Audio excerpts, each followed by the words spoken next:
I'm sorry, I didn't hear anything you said after that reference, that song reference. I'm just sitting here Still thinking, have, did that actually happen? Did I hear that? have no idea where that came from. Do I need to call Darren's family and say, "Hey, I'm a little concerned about him"? This is a welfare call, welfare check. Is that what?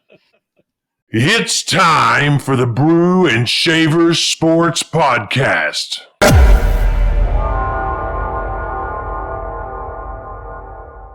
Welcome back, sports fans. Fresh off the NFL playoffs, the NFC and AFC championship games this past weekend. We're going to get to that in just a minute. But we have nothing new to report about Travis Kelce and Taylor Swift. You'll have to find other media outlets to find what's going on with them. We've got nothing. I've got a diagram of how she's going to get from Japan to. We're not. Oh, okay. Well, never mind.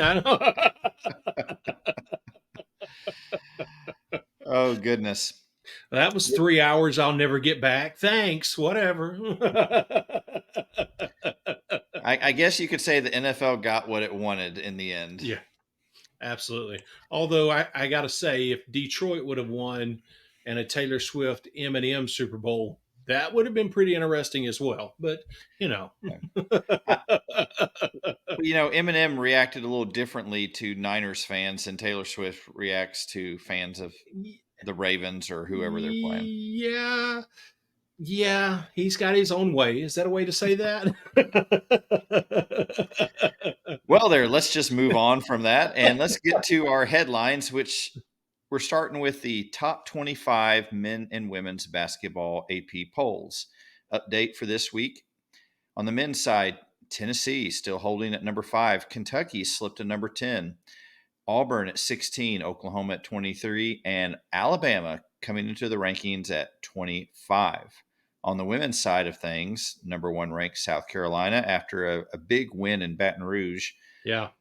Then number 9, LSU, and number 12, Texas. So those are your most up-to-date AP top 25 polls. We also have some coaching news to mention as on the college football front, and that is LSU. We asked for it last week, or I asked for it. Yeah, exactly. You put it on your late Christmas list, and well, they now have an offensive coordinator. In fact, they have two. Joe Sloan and Cortez Hankton, who almost looked like was going to the Falcons. He interviewed for that OC job, but he's coming back to LSU. So those two coaches will take the reins to guide the LSU offense in 2024. And it's interesting that's the approach and how common running game coordinator, passing game coordinator, how common that is now. And I think it really started to kind of come to prominence during kind of the USC run. I remember, was it Norm Chow was like the offensive coordinator at USC, and he was the running game coordinator, and the Lane Kiffin, that was really when he kind of started to get his break and slip in a little bit. He became kind of right in the middle of that run. He became the passing game coordinator, and it was really, at least to me, one of the first occurrences of that I remember getting that much attention. And now, it's a pretty common thing. You hear it quite a bit, and I think it looks like it's something, two very qualified candidates, you would think. Looks like it's hopefully something that's going to work really well for LSU. Yeah, quarterback Garrett Nussmeier has already given it his stamp of approval, and so that's always a good sign that you want to see when you make such a hire. Absolutely. Going back to college basketball, a couple of things. The first one is we have a big-time matchup coming this Saturday in the SEC. As mentioned, Tennessee at number 5, Kentucky at number 10. Game's going to be Saturday at 7:30 p.m. on ESPN. Tennessee going strong. Kentucky, some disappointing losses. South Carolina, that was a tough one. That's tough. Yep.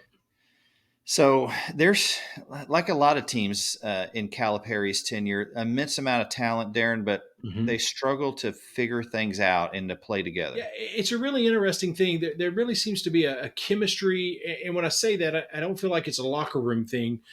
I guess a better way to say it would be a floor chemistry. It's like they can't even if they do find their groove, which we have seen Calipari's teams do in the past, there always seems to be a point during the season where they kind of lose their groove, where it's easily disrupted. There's something that throws it off. Maybe it's an injury. Maybe somebody goes into a shooting slump. Anything can kind of throw it off, and then the entire floor chemistry is off, and they slump. And most of the time, more times than not, maybe that's a better way to say that. More times than not, they come out of it and typically finish strong. Um, Even if it starts, there's been a couple of times, or well, actually, I guess more than a couple, honestly. There's been several times that the season started off just like you could tell these five guys have not had enough floor time together. You watch the first two or three games, even against inferior opponents, and it's like, have you guys met? I mean, seriously, have you guys met at all? Yeah. Is this the first time you've played basketball together? And so I think you're exactly right. That's what we're seeing. They didn't start out necessarily strong, really kind of climbed a little bit, and have hit that little slump where whatever it is has thrown off the floor chemistry, and you can really see it. Yeah, it's always a challenge when you have players for maybe a year, Yep. if you're lucky, two, as opposed to getting them for 3 or 4 years. There's no question he brings in the talent to Kentucky. You look at the number Yep. of players that have been at Kentucky that have gone to the NBA. But like you just said about the offense, uh, it just seems like more often than not, they're not clicking. It's not a Yep. well-run offense. And I don't know if Yep. that's just the players' lack of familiarity with each other, or everyone's just trying to create their own thing. I don't know. Yeah. But And I think this will be a good game against Tennessee. and it'll be a good test of everything we just talked about, because Tennessee in this, I mean, hurts my feelings to say everything I'm about to say. That being said, Rick Barnes is doing what Rick Barnes does this season. They look impressive on the defensive end of the floor. Their offense is smooth. I actually like this team better than last year's team. I feel like there's a stronger basketball identity. I think last year's team, and this could be just because it's Tennessee. Other people might not have seen it this way, but I felt like last year's team, there were some guys on the team that worried a little bit more about having that Detroit Pistons bad boys kind of image, and I feel like this year's team has Sakai Ziegler's personality, hard work on the floor, pushes, but it's all about basketball tempo, and you can tell that that's their concern on both ends of the floor, is to press and to be aggressive strictly from a basketball perspective. And I appreciated that about this team. And this is it's. I think Kentucky is going to pose a test for them, but it's going to be a much harder test for Kentucky. This Tennessee team is strong. Yeah, that's a great point, Darren. What I think it's going to come down to is, you remember that epic moment in the movie Miracle where he's trying to get that team to come together. They're from different Mm-hmm. colleges, they're Mm-hmm. rivals, they don't like each other. And he's trying to impress on them that the name on the front of the jersey means a whole lot more than the name on the back of the jersey. I think Absolutely. whoever wins between Kentucky and Tennessee Saturday, it will be the ones who are playing for the name on the front of the jersey rather than the name on the back. And I think we can honestly, without being whatever toward either team, uh, I, I think the scales tip toward Rick Barnes in a proven track record of being able to do that. Not to take anything away from Calipari, but when it comes to that specific topic, I think the scales tip toward Rick Barnes, and I really don't think you can dispute that, truthfully. No, no. They're both good coaches. Looking forward to Yep, the game on Saturday night. This absolutely. past week we had a epic matchup in Baton Oh yeah. Rouge, the number one ranked South Carolina Gamecocks against the number, they were 9 at the time, the Hmm. LSU Tigers. A great great game for women's Yeah. college basketball. The arena was full, packed. It was not the result that LSU fans wanted. South Carolina ended up winning 76-70. Even though LSU dominated the first half, it looked like they've got this game in hand. But mistakes, costly Yeah. mistakes, bad fouls. Angel Reese fouled out with 4 minutes and 2 seconds to go, and South Carolina promptly ended the game on an 11-3 run. So I know Angel Reese is a great player. She finished with 15 points, 8 rebounds, I think, in 29 minutes of action. Yeah. But they had South Carolina on the ropes, a South Carolina team that has now won 28 straight road games. And you've got to be able to step up. You want Angel Reese out there, but she fouled out, and her fifth foul was a horrible foul. Yeah. It Horrible. definitely was. But when that happens, someone else has to. It's a next man up mentality, and I think LSU looked a little shell shocked. Oh my goodness, our star player isn't out here, and so I think Coach Mulkey's got, she's got some work still to do with this team to get them to not lose their, what am I saying? Their poise in such situations. Well, and I think she was concerned coming into the game about 6 through 10 and who is next man step up, because I mean, even the commentators were talking about it during the first half. She did not sub. She knew 1 through 5 was the shot to win the game, and didn't have the confidence. Or to me, when you don't sub to that extreme, that's what it says, that you have confidence that 1 through 5 can win you the game, and 6 through 10 are not giving you the same shot. So, and I think that that's acknowledging exactly what you just said. It's not that LSU is a bad team. It's not that those 5 players, whoever 6 through 10 is on that depth chart, are bad players. But it's the reality of, I mean, what are we? This is her 3rd year. Is that correct? At LSU? Okay, you're still building a program. You're still building a roster at that point, even if it's your 4th year. You're filling it out. I can't. It feels like I've stumped us. My bad. Yeah. I feel like she I want started. to.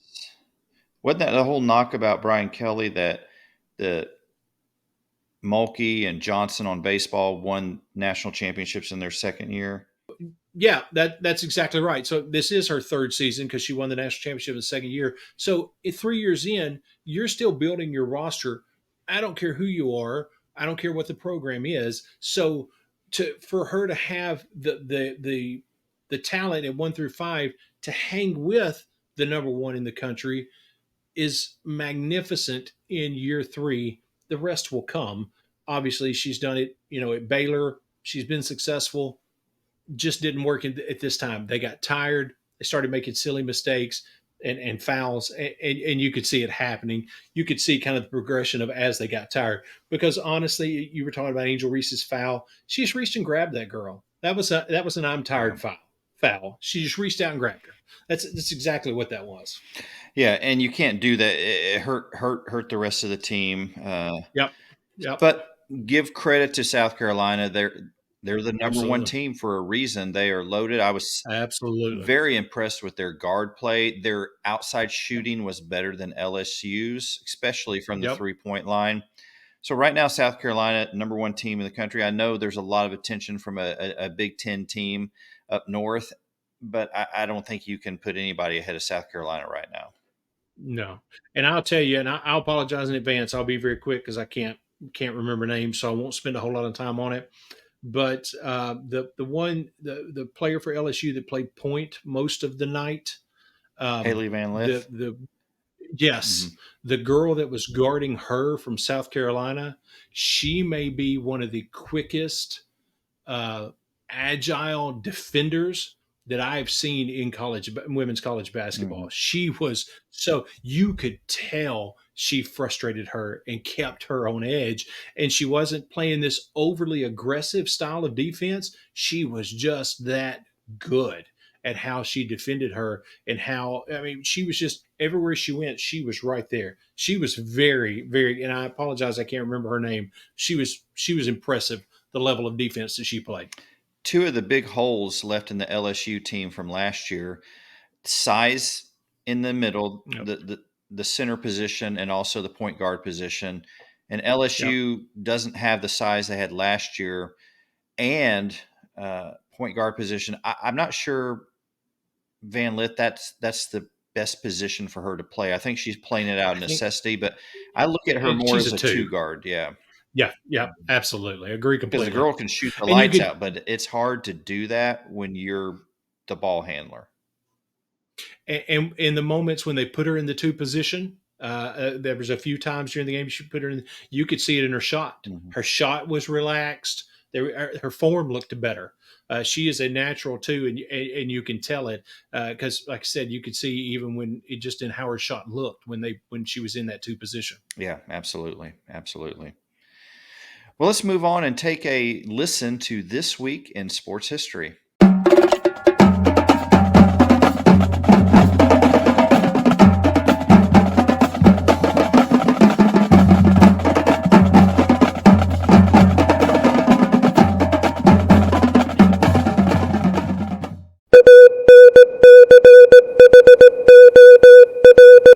February 2nd, 1959, Vince Lombardi accepts a 5-year contract as the head coach and general manager of the Green Bay Packers.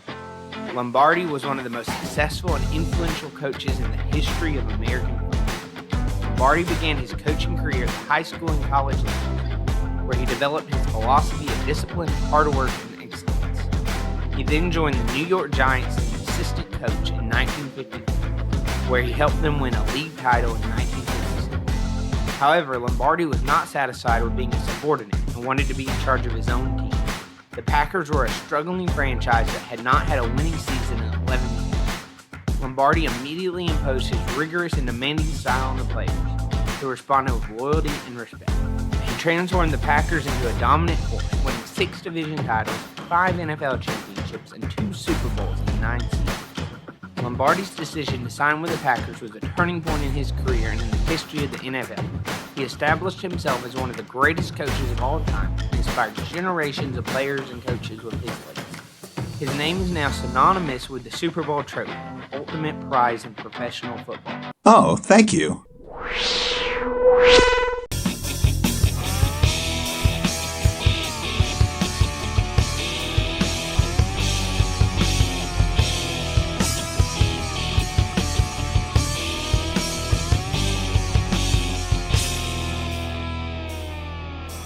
As we mentioned at the beginning of the show, the NFL playoffs continued this past weekend with the AFC and the NFC championship games.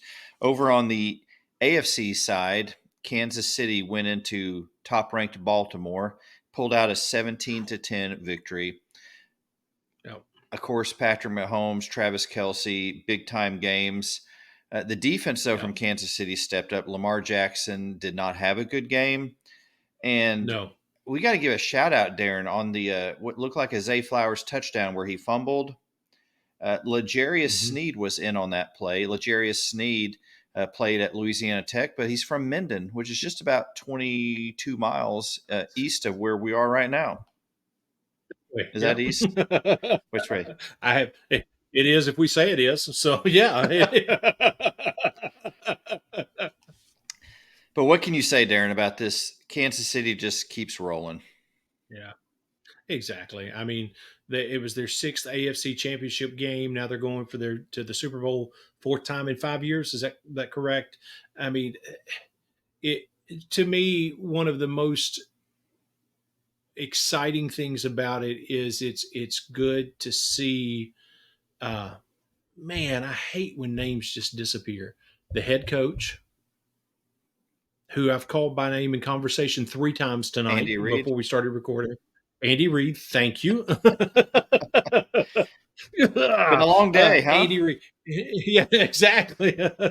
What's a football? All right. So Andy Reid, to me it's exciting to see him have this level of success. And I think we actually even talked about that one of the other times that they were in the Super Bowl. So fun to watch from that perspective. And I mean, obviously, you and I both thought the Ravens were, I'll go old school, we pulled out our Kreskin hats, Johnny Carson. How's that for an old reference? And yeah, we were wrong. But it was a fun game. It was a good game. You have to at least say that. Turnovers, missed opportunities. That is usually those Yep. are the culprits behind almost every loss. And we saw that in They had 3. yeah, we saw that in the NFC. I think Yeah. we saw that in the NFC Championship game as well, where Detroit came Yeah. out with a first half a dominant performance. At one point, I believe they were up 24-7. They go on Yep. to lose to the San Francisco 49ers 34-31. Absolute heartbreaking loss for the Detroit Lions after such an incredible season. A big start in this championship game, but in the second half, it was a much different story. Yeah. Just, I mean, I don't know. Obviously, it was a collapse, but it was a matter. I think it was just a matter of, honestly, I think San Francisco made the adjustments that Detroit didn't. I think Detroit went into the locker room at halftime up by 17, thinking what we're doing is working. Let's keep going. And San Francisco said, well, obviously nothing we're doing is working, and made the necessary adjustments. And you could see it on both sides of the ball. It looked like a completely different team as far as how effective they were against Detroit. There was definitely a different level of being able to move the ball. They started really shutting down the offense. It was an ugly second half if you're a Detroit fan. An ugly second half. I'm not sure I buy that completely, Darren. I think turnovers and missed opportunities. There was a potential interception that bounced off the That's very true. face mask. That should have been an interception. There was a big, looked like a big conversion, and was it Reynolds, a wide receiver, right in the breadbasket, and he dropped it. Yep.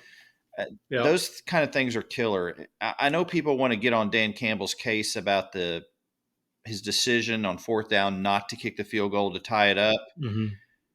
But this is kind of how Detroit's been playing all year. And very true.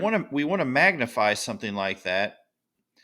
But really, when you get down to it, football is a pretty simple game. You execute, you typically win. If you don't execute, you lose, including not making catches, missing tackles, missing an interception that was clearly there.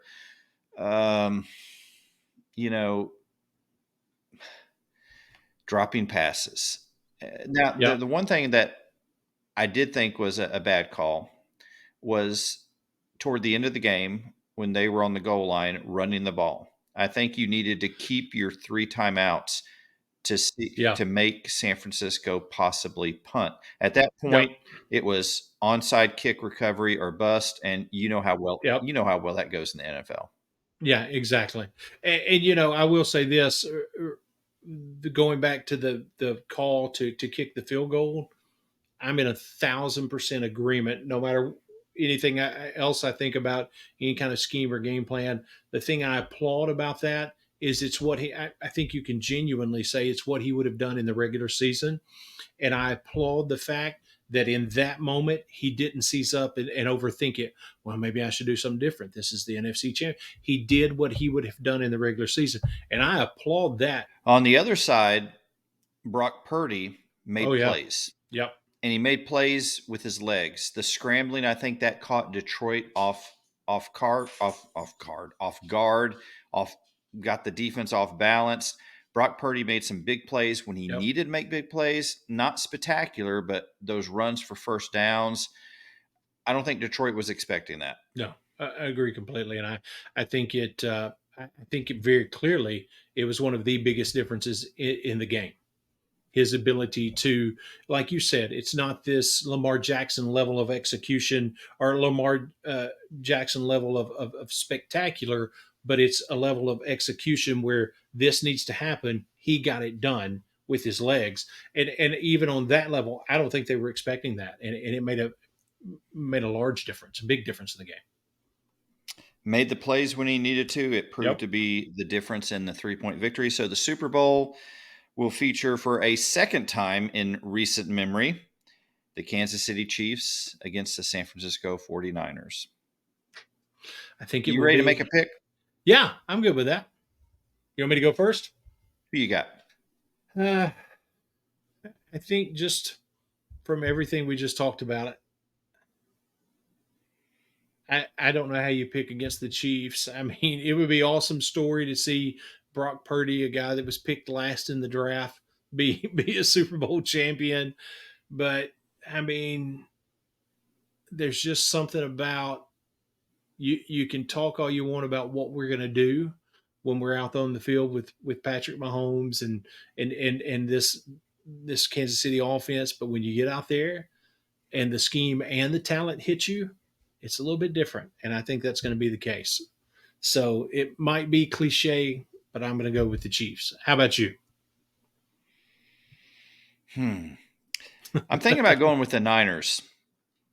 I've got a outrageous idea that's so crazy it just might work. Okay. Put George Kittle on Travis Kelce. He would know what he was going to do, probably. Look, it's obvious Patrick Mahomes is a superstar. Brock Purdy isn't. Brock Purdy is a good quarterback, but Patrick Mahomes is just on a different level. Right. So, but I wonder with the other intangibles, something's going to happen that we're not expecting. It comes down to who's going to make plays. No.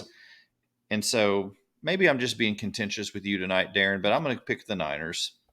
Well, if the Niners had Roger Craig, Tom Rathman, Joe Montana, I might pick those Niners. Jerry Rice. Yeah, exactly. Jerry Rice, Ronnie Lott, Well, speaking of making some outrageous picks, we have a way too early segment tonight. We are going to make our picks for the top 3 teams in the SEC for the 2024 season. I know it's only January. This is completely ludicrous. We're setting ourselves up for all kinds of criticism because your top 3 picks will probably look different than our top 3. And really at this point, I think almost all of us, Darren, we kind of sneak in our team. I mean, Yep. unless you're a Vanderbilt fan. Yeah. And no one would listen to the podcast if you put Vanderbilt in the top 3. I'd try to sneak them into the middle. That'd be my.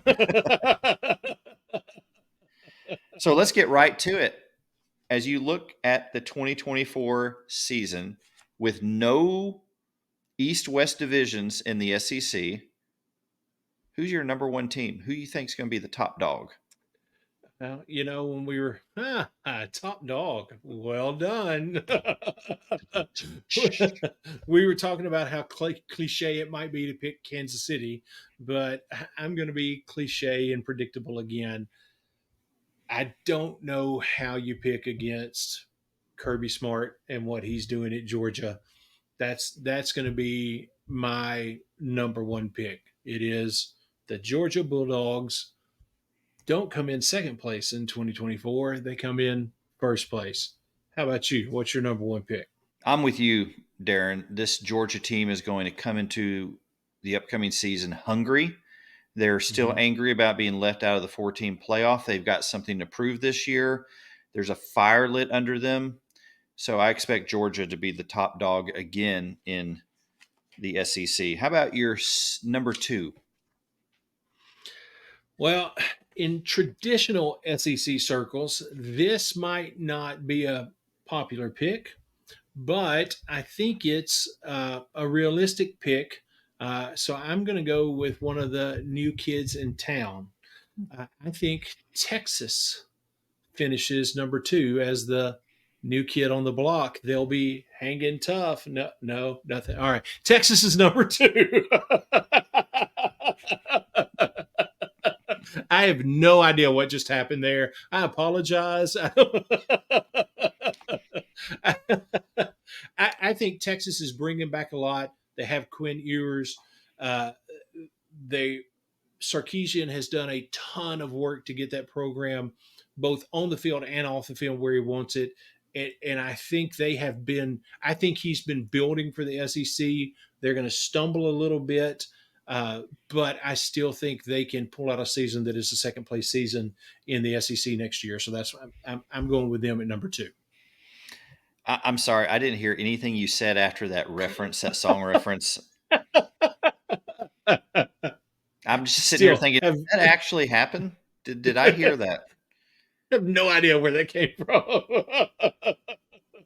Do I need to call Darren's family and say, "Hey, I'm a little concerned about him"?